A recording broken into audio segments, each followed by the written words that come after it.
Welcome to day 52 of TFIF 365.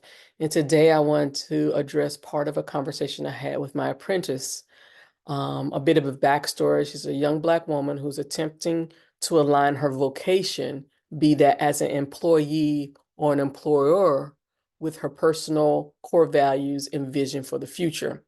And it made me think about why I developed a code of practice, which I will read the first part and then the last part. You can find it on my website at kimcrayton.com, KIMCRAYTON.com. It's the code of practice. But I'm going to read you the first part of the code of practice and the second part of the code of practice. And I'm sharing this because I recognize that there are many folks like her. There are many folks who are looking around at work, at their profession, at their passions, at their hustles, whatever you want to call it, and want to do it differently, want to make money in different ways. There are many people who really want options that sit outside of supremacy, coercion, discrimination, and exploitation. So as I said, I'm going to read you the first part of the code of practice, and then I'll read you the last part of the code of practice. So it starts with: a primary goal of Kim Creighton's work is to be inclusive to the largest number of participants with the most varied and diverse backgrounds possible. As such, we are committed to providing a healthy, safe, and welcoming environment for all, regardless of gender, sexual orientation, ability, ethnicity, socioeconomic status, religion, or lack thereof.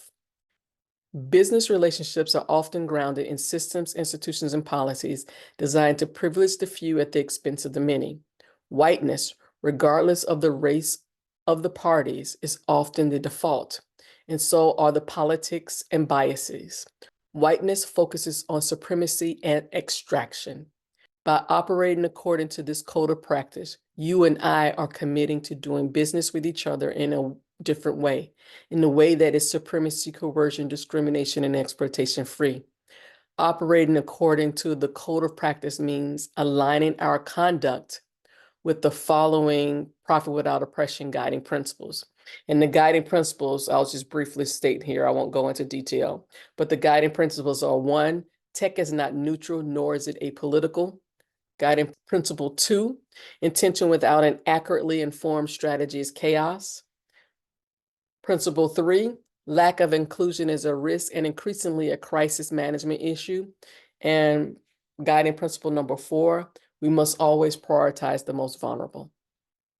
So with that, I'm going to read you the last part that I had to have my attorney add to a contract, because it had to be very clear. I needed to be very clear with whomever I partner with what they're getting into. So this section is called What You Should Know Up Front. Kim is committed to building trust and safety with her clients and understands the importance of protecting her clients' confidential information with the following exceptions. Kim prioritizes individual and community safety over organizational strategy. If Kim's warnings of potential for harm are ignored, harm was or is inflicted by the client, and the client takes no responsible efforts to correct the harm after Kim tells the client of the issue, then Kim has the sole discretion to choose whether or not to share her perspectives publicly and or may immediately stop working with the client. So when I say that my life is structured around supremacy, coercion, discrimination, and exploitation free, that is what I mean. It is stamped in every part of my work and personal life. And so I'm very encouraged to hear her come to that herself and trying to figure out how she navigates in the world that is designed for exploitation and extraction, when that is against her values. How does she focus on what's possible rather than what is? So until tomorrow, peace.